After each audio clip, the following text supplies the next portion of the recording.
Jika seseorang tidak percaya kepada Tuhan Kristus, bagaimana orang itu akan menjadi? Orang yang tidak percaya kepada Tuhan Kristus pasti akan hidup dalam akhir.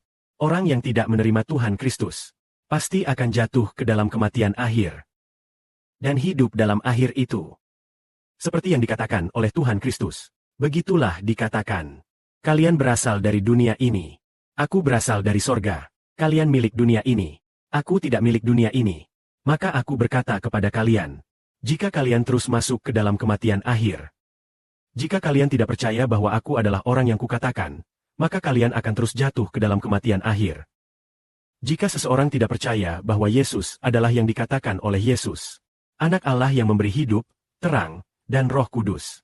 Jika tidak percaya, maka Tuhan pasti tidak akan memberinya terang, tidak akan memberinya Roh Kudus. Jika orang itu tidak percaya, Tuhan tidak akan menyelamatkannya, tidak akan menyelamatkannya. Maka, orang itu akan mati dalam akhir. Terus hidup sama persis dengan dunia akhir dan setan. Lalu, hidup dalam kematian akhir. Karena dia tidak percaya, maka Tuhan juga tidak percaya. Pada hari itu, Tuhan akan menghakimi dan menganggap dia bersalah. Di sini dikatakan, jika seseorang tidak percaya kepada Tuhan, akan mati dalam dosa. Tetapi jika seseorang percaya kepada Tuhan, dia akan berjalan dalam terang, mendapatkan terang kehidupan kekal, terbebas dari dosa, dan menjadi manusia baru. Semua ini adalah kenyataan. Sejak dulu tidak ada yang berkata, jika kamu tidak percaya kepadaku, kamu akan mati dalam akhir. Hanya satu orang yang berkata, jika kalian tidak percaya kepadaku, yaitu aku. Jika kalian tidak percaya kepadaku, yaitu aku. Oleh karena itu jika kalian tidak percaya kepada namaku, kalian akan mati dalam dosa. Hanya Kristus yang berkata demikian.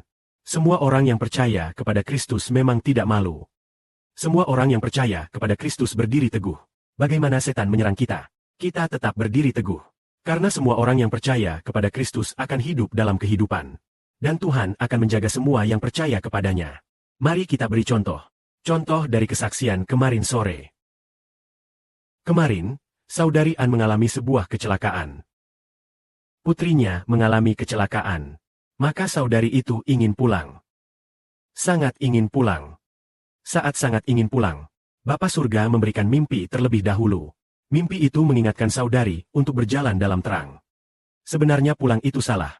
Tapi, apa yang harus dilakukan? Saudara Dexibor berdoa. Tidak tahu harus bagaimana. Kemudian saudari itu tidur. Lalu bermimpi. Dalam mimpi saudari An masuk ke hutan. Tersesat di sana.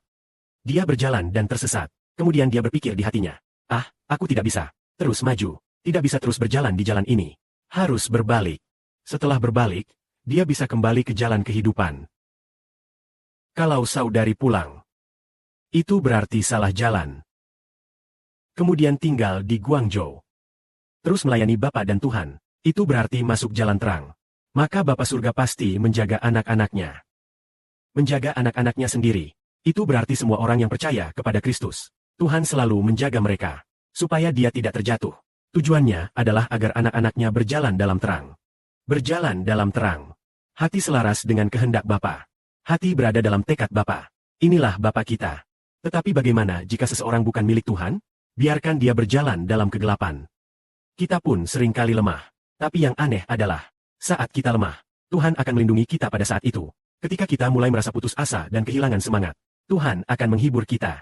Kemarin, ada seorang saudari yang juga merasa putus asa. Kemudian, setelah beberapa saat, dia segera mendapatkan kekuatan dan keseimbangan. Dan juga penuh dengan rasa syukur. Syukur kepada Tuhan dan Yesus. Karena Tuhan merawat hati kita dengan sempurna. Semua orang yang percaya kepada Tuhan tidak akan malu. Dia tidak hanya memberikan cahaya kehidupan kepada kita, tetapi dia juga senantiasa menggembalakan kita, selalu melindungi kita, agar kita tidak meninggalkan kebenaran sesuai dengan keinginan setan. Sebaliknya, setiap kali kita tergoda, tersesat, atau putus asa karena setan, dia akan menghibur kita. Atau mungkin, kita membuat keputusan tertentu yang menyimpang dari jalan Tuhan.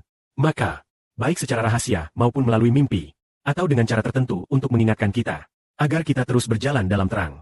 Inilah mengapa semua orang yang beruntung memiliki Tuhan tidak hanya berjalan di dalam kegelapan, tetapi malah memperoleh cahaya kehidupan yang abadi. Atau bahkan ketika tersesat oleh tipu daya setan, dia juga selalu melindungi kita. Seperti tertulis dalam kitab Yesaya, kembalilah ke jalan yang benar. Ketika kamu menyimpang, entah ke kiri atau ke kanan, pasti akan terdengar suara di belakang yang berkata, kamu harus mengambil jalan ini.